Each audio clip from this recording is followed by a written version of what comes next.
یہ لوگ اعتماد کے قابل ہی نہیں ہے بھائی. آپ لوگوں نے بابڑا کا مسئلہ تو سنا ہوگا نا، جو پرامن احتجاج ہو رہا تھا پٹھانوں کا، یہ لوگ آ کے ان پہ فائر کر دیا بھائی. کتنے 100 بندے ان لوگوں نے شہید کر دیے بھائی، اور پھر ان کے لاشوں سے پیسے بھی وصول کر دیے، گولیاں جن کو گولیاں لگی تھی.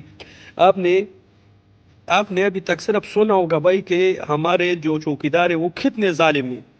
اب آپ کو ایک بندہ یاد ہوگا جو وہ بلوچ تھا، جو پہاڑوں میں چڑھا ہوا تھا اپنے بھائیوں اور بیٹوں کے ساتھ، اور ان چوکیداروں کے ناک میں دھم کر کے رکھا تھا. پھر ان لوگوں نے پاک قرآن مجید کا واسطہ دیا کہ آپ نیچے آؤ، ہم صلح کریں گے، ہم آپ سے لڑیں گے نہیں، کیونکہ لڑ نہیں سکتے تھے اس کے ساتھ.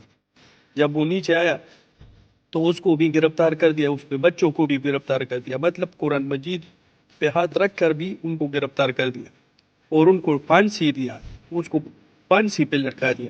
تو کل بھی ہمارے ساتھ یہ ہوا. ہمارے پی ٹی آئی ورکر کو یہ لوگ لاؤڈ اسپیکر پہ اعلانات کر رہے تھے کہ ہم اپنے عوام پہ گولی نہیں چلائیں گے، ہم آپ کے ساتھ ہیں.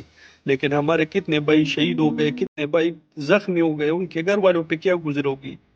وہ تو بھائی پرامن احتجاج کر رہے تھے، لیکن اللہ ان سے پوچھے گا انشاءاللہ. اللہ تو ہے نا، آپ نے کسی چودے کا ہوگا جس کے ادھر کیڑے ہوتے، منہ میں کیڑے ہوتے، ڈاکٹر صاحب کرتا ہے نئے کیڑے آ جاتے ہیں. اور ان کے جو بڑے بڑے نا، جو ریٹائرمنٹ کے بعد باہر ملکوں میں چلے جاتے، پھر یار وہ ویل چیئر میں گھومتے، ویل چیئر میں ٹٹی کرتے، ویل چیئر میں پیشاب کرتا ہے، وہ اپنا پچھواڑا بھی صاف نہیں کر سکتا ہے. اللہ غفور الرحیم، انشاءاللہ اللہ ان لوگوں سے پوچھے گا.